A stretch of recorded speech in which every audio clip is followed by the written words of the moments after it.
Welcome to Designing a Risk Assessment for Subrecipient Monitoring.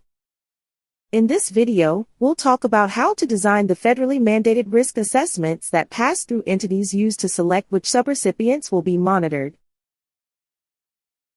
The uniform guidance requires programs to develop risk assessments for subrecipient monitoring.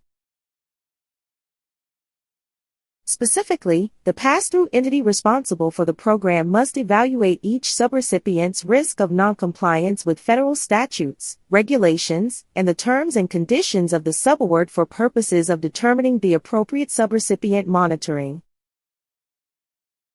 The uniform guidance only provides suggestions regarding risk assessment design. It doesn't contain specific requirements. Instead, everything from methodology to sample size is left to the discretion of the pass-through entity. Given that flexibility, what might a risk assessment look like? The first step in designing your assessment is to identify broad risk categories that account for requirements in regulatory compliance, fiscal compliance, and program performance. Using the Uniform Guidance's definition of subrecipient monitoring as a guide, some potential risk categories include noncompliance with federal statutes and regulations, noncompliance with the terms and conditions of the subaward, subaward performance goals not being achieved, and finally, the risk of fraud, waste, and abuse resulting from weak internal controls or unallowable expenditures. Step 2 involves assigning specific risk factors, also called indicators, to each category. The uniform guidance and the auditing profession offer some ideas, such as the age and complexity of the program being monitored, the strength and complexity of the internal control environment, the strengths and weaknesses of existing monitoring systems, and the results of any recent audits or monitoring reviews. Additional risk factors to consider include the types of expenditures, the size of the federal award, the subrecipient's past experience with federal awards, and any recent changes to the laws or statutes governing the award or grant program.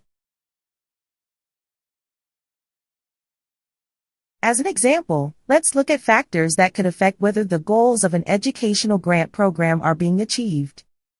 In this scenario, a monitor might ask, does each school district have the following?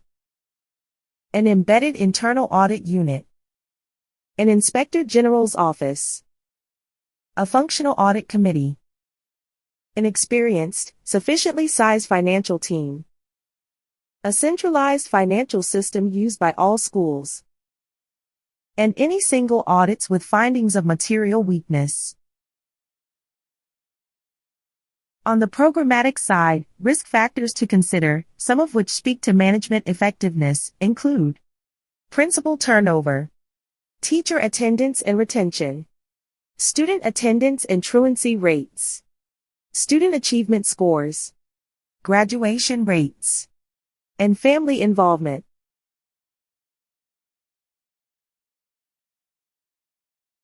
The final step in designing a risk assessment is to assign each risk factor a value or weight. Having an objective framework ensures reviews will be fair and consistent. Once the scoring rubric is in place, the pass-through entity can evaluate and rank subrecipients and programs based on relative risk.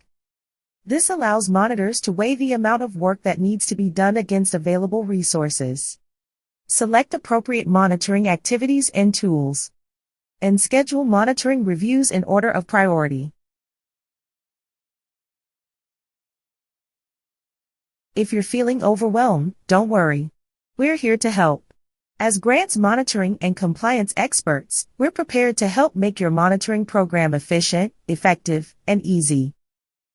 Thanks for watching. For more grants monitoring and compliance resources, or to consult an expert, visit us on our website, send us an email, or give us a call.